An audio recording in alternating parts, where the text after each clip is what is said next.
नमस्ते अनि जोडले स्वागत छ मेरो भिडियोमा। म अनिसा मगर नवलपुरदेखि। सो आई होप हजुरहरू सबैजना सन्चै अनि आरामै हुनुहुन्छ होला। अनि म पनि एकदमै सन्चै छु र मेरो भिडियोमा यति धेरै माया गरिदिनु भएकोमा हजुरहरूलाई धेरै धेरै धन्यवाद। यसरी नै साथ र सपोर्ट दिँदै गर्नुहोला। आई होप हजुरहरू सबैजना सन्चै अनि आरामै हुनुहुन्छ होला। अनि म पनि एकदमै सन्चै छु। अनि म हजुरको माझमा नयाँ भिडियोको साथमा आइसकेको छु। मेरो भिडियोलाई अन्तिमसम्म हेरेर लाइक कमेन्ट सेयर सब्सक्राइब गर्न चाहिँ नभुल्नुहोला। अनि म यहाँ आइसकेको छु खेतमा घाँस काट्नको लागि। साथीहरू के गर्नु, गाउँघरमा यस्तै हो, घाँस काट्ने, दाउरा काट्ने, खाना बनाउने, त्यही हो। त्यही पनि मलाई एकदमै रमाइलो लाग्छ आफ्नो गाउँठाउँ।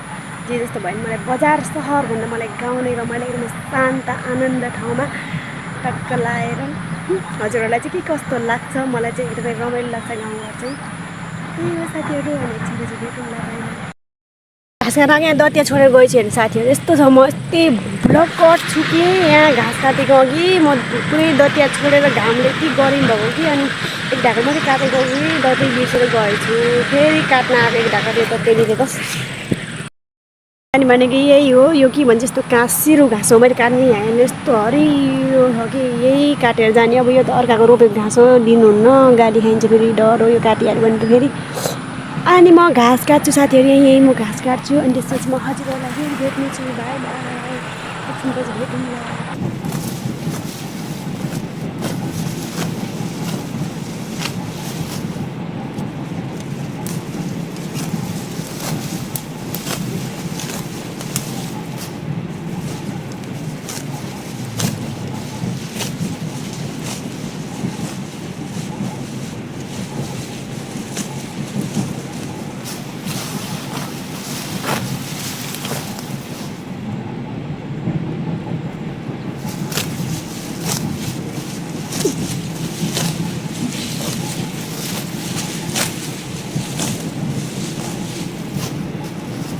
के गर्नु साथीहरू, घाँस काट्नु पर्यो।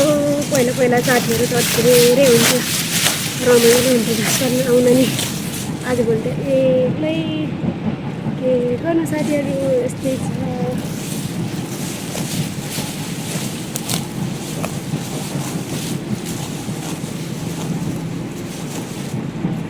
यस्तो दत्या निस्किन्छ क्या यस्तो झ्याप चाहिँ गाह्रो छ नि।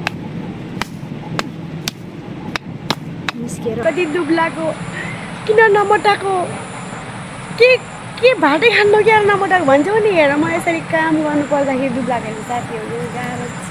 मोटाउनुको लागि रहर हुँदैन र नमोटाएपछि म के गरौँ त? अब जति खाए पनि ज्यानमा नलागेपछि मैले भात त एक थालभन्दा धेरै खान्छु। मैले खाना खाए अनुसार मोटाउने हो भने हेर्नु साथीहरू, म ढोकामा पनि नछेर्ने बेला भइसकेको। तर पनि के गर्नु, मोटाएन त त्यसमा मेरो केही गल्ती होइन र। त्यही ठिकै छु, जतिसुकै दुब्लो भए पनि म आफूले आफूलाई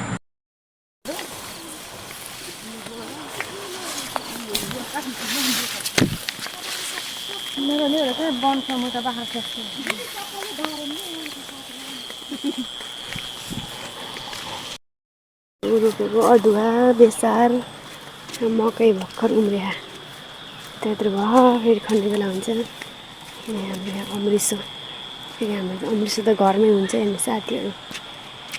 त हरियो भयो पानी पर्दाखेरि त राम्रो देखिन्छ कि भ्यूहरू पनि हेर्नु साथी। यस्तो दामी, वाउ, सो नाइस भ्यू। यहाँ यस्तो किरा लागेर मकैमा के भएको यस्तो पुरै त्यस्तो किरा लाग्यो कि हाम्रो मात्रै गजहरू पनि लागेको साथीहरू। पुरै किरा लाग्यो। कता त भात दिएर नखाने, दाल र भात दिएर नखाने, मासु भात चाहिने होइन। यस्तो कहाँ आएको त? घर छोडेर यता आउने हो, सधैँ यता आउँछ यो छ। अनि हाम्रो यहाँ गाउँमा चाहिँ यहाँ बाटो पिच हुँदैछ हेर्न सक्नुहुन्छ। यस्तो दामी बाटो हुँदैछ घुम्न आउनुलाई। नवलपुरको बाटो यस्तो दामी हेर्न सक्नुहुन्छ। पिच भएको छ अनि यता नि दामी भएको छ त बाटो।